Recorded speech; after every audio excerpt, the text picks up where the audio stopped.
हाँ यार, बारिश की वजह से ट्रैफिक हो गया था। मैम साहब, पार्किंग। हाँ, मैं बैक कॉल कर रही हूँ, एक सेकेंड। कितने हुए? 30 रुपये।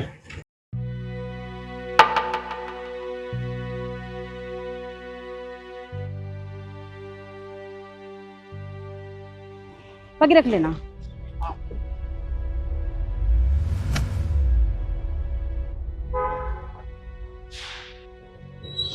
ये मैम साहब तो अपना फोन यहीं पे भूल गई।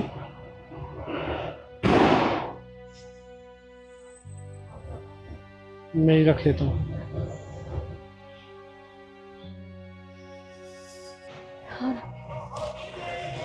कहाँ हो सकता है?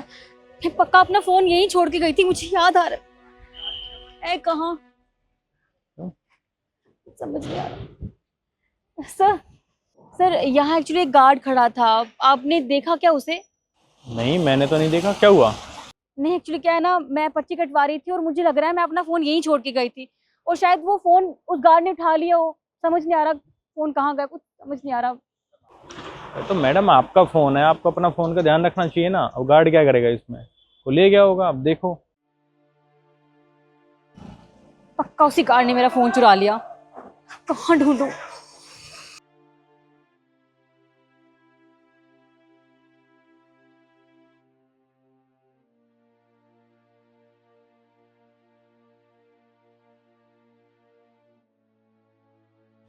वो गार्ड मुझे कहीं दिखाई नहीं दिया। अब तक तो उसने मेरा फोन बेच भी दिया होगा। अभी तो ईएमआई भी नहीं भरी थी, क्या करूं? करना क्या है, घर जाना पड़ेगा।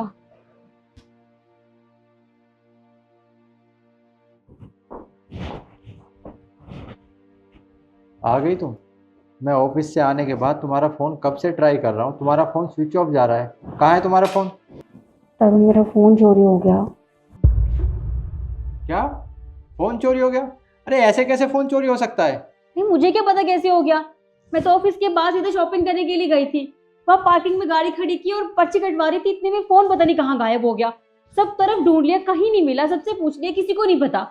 और मुझे ना उस गार्ड पे शक है जो वहां पर्ची काट रहा था। पक्का मेरा फोन उसी ने चुराया, मुझे उसके बाद मिला भी नहीं वो। पक्का मेरा फोन लेकर भाग गया। समझ नहीं आ रहा क्या करूँ, फोन की ईएमआई भी नहीं भरी है, दिमाग खराब हो रखा है मेरा। तुम ज़्यादा परेशान मत हो, मैं फ़ोन का बिल लेकर आता हूँ। पुलिस कंप्लेंट करते हैं, फ़ोन मिल जाएगा। सही कह रहे हो तुम, ये सही रहेगा, चलो।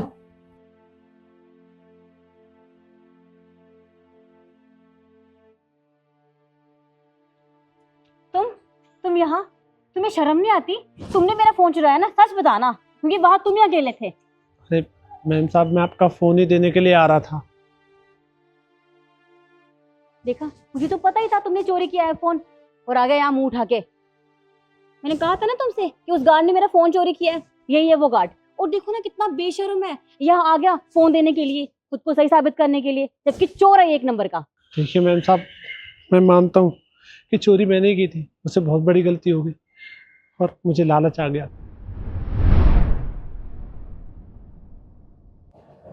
इस फोन के अच्छे खासे पैसे तो मिल ही जाएंगे।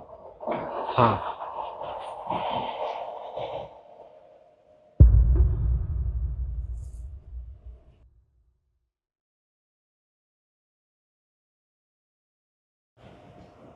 नहीं, जो मैं कर रहा हूँ वो बहुत गलत है।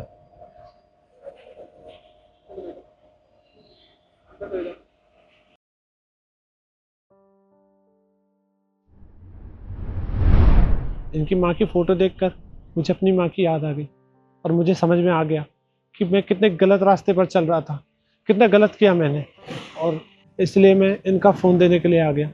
पर देखिए, मैं आपसे हाथ जोड़ता हूँ, आप मेरी कंप्लेन मत करना। वैसे तुम्हें यहाँ का पता कैसे मालूम? तो आपके फ़ोन के पीछे आपका आधार कार्ड लगा हुआ है। अच्छा, तुम्हारी माँ का इलाज चल रहा है, उसके लिए कितने पैसे चाहिए तुम्हें? ज़्यादा नहीं, बस 15,000 रुपये। देखा, तुम्हारे पास कैश है कुछ? हाँ, मैंने कैरी किए थे, एक सेकंड।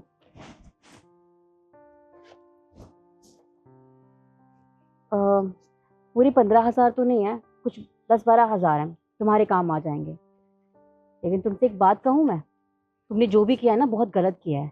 ठीक है, तुम्हारी सिचुएशन ऐसी थी, तुम्हें समझ में नहीं आया, तुम्हें पैसों की जरूरत थी, लेकिन चोरी करना हर सिचुएशन का हल नहीं है। अरे तुम किसी से पैसे मांग लेते, मुझसे पैसे मांग लेते, मैं तुम्हारी मदद कर देती, पर तुमने क्या किया? तुमने चोरी को प्रायोरिटी दी। ये सब गलत है। आगे से चोरी करने से पहले ना 100 बार सोच लेना, तुम समझे? तुम जी देखो, सबसे पहले तो तुमने बहुत बड़ी गलती की चोरी कर कर, लेकिन एक अच्छी बात भी है, तुमने साथ के साथ अपनी गलती सुधार भी ली। अगर तुम गलती से इस फ़ोन को बेच देते और पैसे लेकर अपनी माँ का इलाज करा देते तो तुम्हें ऐसी चीज़ों की आदत पड़ जाती। तुम चोरी हर रोज़ करते, तुम मेहनत से कमाना बिल्कुल भूल जाते। तुमने बहुत अच्छा किया कि तुम फ़ोन लेकर वापस आ गए बिना डरे हुए। और मैं तुम्हें यही सलाह दूंगा कि चोरी कभी मत करना। अगर तुम्हारी माँ को पता चलता कि तुमने चोरी कर कर उनका इलाज कराया तो उनको कैसा लगता? जी साहब, आप जो समझाना चाह रहे हैं मुझे समझ में आ गया। मैं आगे से कभी चोरी नहीं करूँगा। आपको बहुत बहुत शुक्रिया। मैं चलता हूँ। ठीक है। और हाँ, चोरी कभी मत करना।